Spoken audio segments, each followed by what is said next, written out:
ये जो गैंग काम कर रहा है, जो ये सारे लोग इसके अंदर शामिल हैं, जो जिला पूर्ति कार्यालय शामिल है, जो पूर्ति निरीक्षक करोड़पति हो गई है, ये सारे बाबू से लेकर कैसे पहुंची?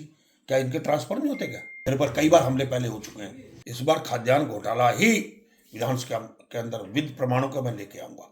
और जो रुद्रपुर के अंदर और आसपास पूरे जिले के अंदर जो खेल हो रहा है करोड़ों रुपए का, लंबे समय से खाद्यान्न घोटाला यहाँ पर खासकर जिला पूर्ति कार्यालय के माध्यम से चल रहा है राशन की दुकानों पे। कोई आज का नहीं है। कई बार मामले हुए हैं, कई बार पकड़े जा चुके हैं। और एक विशेष ग्रुप उधम सिंह नगर के अंदर जो जिला मुख्यालय पर इस काम को कर रहा है, ये भी किसी से छुपा हुआ नहीं है। मोटा पैसा आता है, जहाँ से नीचे से ऊपर तक जाता है। इससे पहले जो जिला पूर्ति अधिकारी थे वो भी इसमें माहिर थे। अब तो कोई नए आ गए, उनके बारे में पहले वाले को जानता था, वो भी यही धंधा करते थे। और एक ही ग्रुप के पास किसी न किसी तेरे आपके मेरे दूसरों के नामों से दुकानें ले रखी हैं जो उसको संचालित कर रहे हैं। और जिनकी दुकानें उनको समझ में नहीं आती थी, उनकी दुकानें वो सस्पेंड करा के, सील करा के अपनी दुकानों पे उस एरिया को, वार्ड को अटैच करा देते थे, जिनको वो पसंद नहीं करते थे। और उसमें एक सबसे बड़ा जो रोल है वो जिला पूर्ति अधिकारी और खासकर पूर्ति निरीक्षक जो महिला है, लंबे समय से यहाँ पर धंधा कर रही है, यहीं से बाबू से लेकर पूर्ति निरीक्षक तक बन गई है। असली तो वो है, उसकी जांच होनी चाहिए, विजिलेंस जांच, उसकी प्रॉपर्टी की जांच होनी चाहिए, उसकी सारी जांच होनी चाहिए कि आखिर वो यहाँ से यहाँ तक कैसे पहुंची। और सारे वो आज जो मर्जी रिपोर्ट दे दे अपने आप को बचाने के लिए, असली सारा जड़ ही जिला पूर्ति कार्यालय है। ये दुकानें, अच्छा नई दुकानें आज तक क्यों नहीं आवंटित हुई? कितने सालों से नहीं हुई है। अगर आवंटित हो जाएंगी तो विकेंद्रीकरण हो जाए, अलग अलग हो जाएंगी ना, माफिया तंत्र खत्म हो जाएगा। माफिया तंत्र खत्म हो जाएगा, लोगों को, कई लोग और रोजगार से जुड़ जाएंगे। तो इसलिए तो नहीं हो रही, ये लोग होने नहीं देते। कभी जिलाधिकारी को आ जाता है, उससे सेटिंग कर लेते हैं, पर एसडीएम से सेटिंग कर लेते हैं, जिला पूर्ति अधिकारी कार्यालय से तो वही है। ये बहुत बड़ा घोटाला है खाद्यान्न का।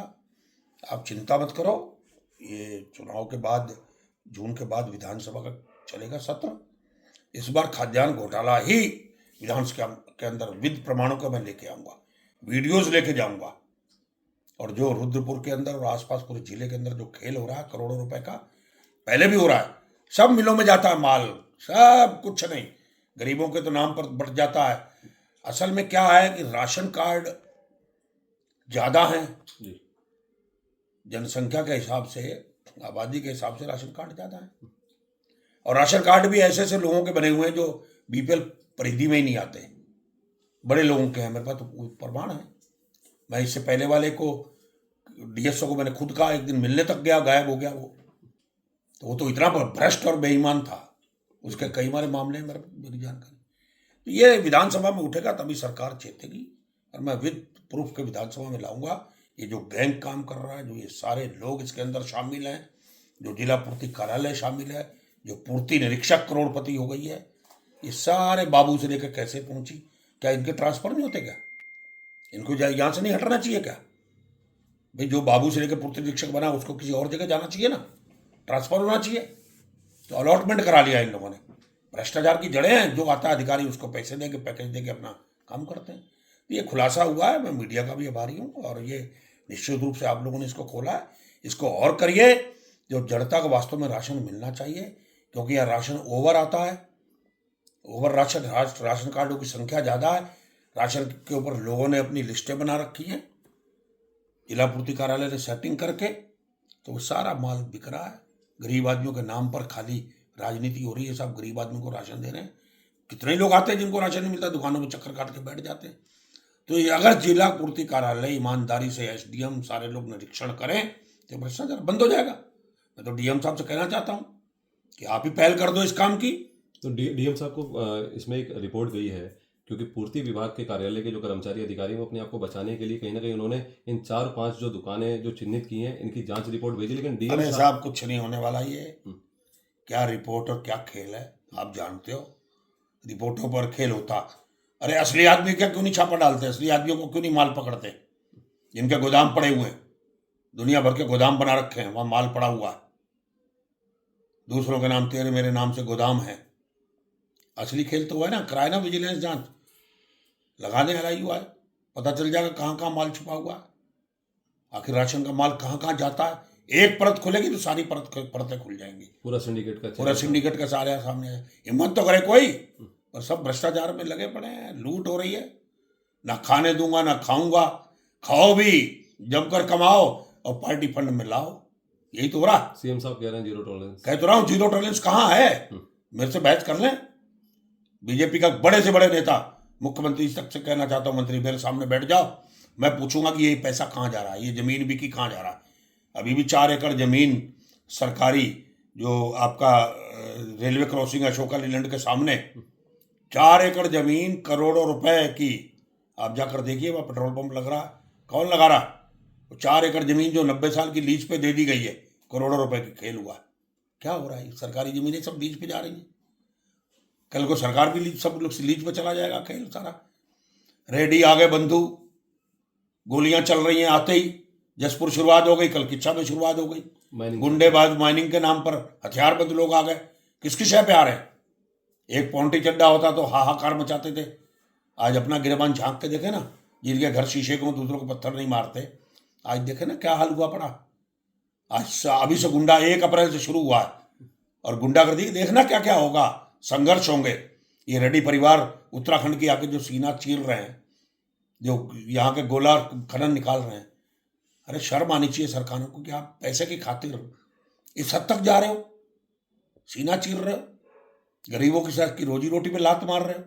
क्या होगा, लोगों ने ट्रैक्टर ट्रॉलियां बना रखी हैं, गरीब लोग उससे अपने परिवार को पालते हैं, जाकर देखो तो सही आज क्या हो रहा है। तो कहा रे जीरो टॉलरेंस, काहे की जीरो टॉलरेंस है, ओवरलोडिंग चल रही, जीरो टॉलरेंस है। धन सिंह मेहरा एक का छात्र नेता ओवरलोडिंग वाले ट्रक के कारण टायर फट गया, मर गया। ना तो यहाँ के कप्तान को दिखाई देता है, ना यहाँ के जिला प्रशासन को दिखाई देता है, और मुख्यमंत्री जी को तो खैर दिखाई देने का कोई भारतीय जनता पार्टी की सरकार का, ना उनके विधायकों को दिखाई देता है। जीरो टॉलरेंस, क्योंकि मोदी लोगों की पसंद बने पड़े हैं, तो लोगों को लगता है इसी आड़ में करे जाओ, खुद भी खाओ खिलाओ। मोदी जी खुद तो नहीं खाते, कहते हैं मैं नहीं खाता हूँ ना खाने देता हूँ, पर कमाओ और पार्टी फंड में लाओ, बॉन्ड में लाओ। केजरीवाल को उठाकर बंद कर दिया, और जिस केजरीवाल के ऊपर शराब का घोटाले का आरोप लगता है, उसी फंड से 70 करोड़ रुपए उसी पार्टी से, शराब वालों से, माफियाओं से 70 करोड़ रुपए बॉन्ड ले लिए। तो इधर से नहीं, कान इधर से नहीं, इधर से पकड़ लेते हैं घुमा के, पैसे आ रहे हैं, वो नहीं है बेईमानी। आप भ्रष्ट, जो कंपनी शराब का काम दिल्ली में कर रही है, जिसके ऊपर आप केजरीवाल जी को उठा के जेल भेज दिया, और उसी से आप चंदा ले रहे हो, पार्टी फंड ले रहे हो, क्या है असली चेहरा। आज तो जनता के सामने धीरे आ जाएगा, कहाँ है सारा खेल। यहाँ जमीनों के खेल हो रहे हैं, लीज पर जमीनें जा रही हैं। अभी बहुत बड़ा यहाँ डीएलएफ आने वाला है ना, डीएलएफ है, पता नहीं कौन सी आने वाली है, यहाँ डीएलएफ कुछ और ही आ रहा है यहाँ। 500 एकड़ में 15 की जमीन अंदर खाने ले ली गई है, सब हो गई है डील। अभी देखो आप थोड़ी देर में, जो मैं कहता हूँ होता है वही, अभी देख लो बहुत बड़ा खेल होने वाला है।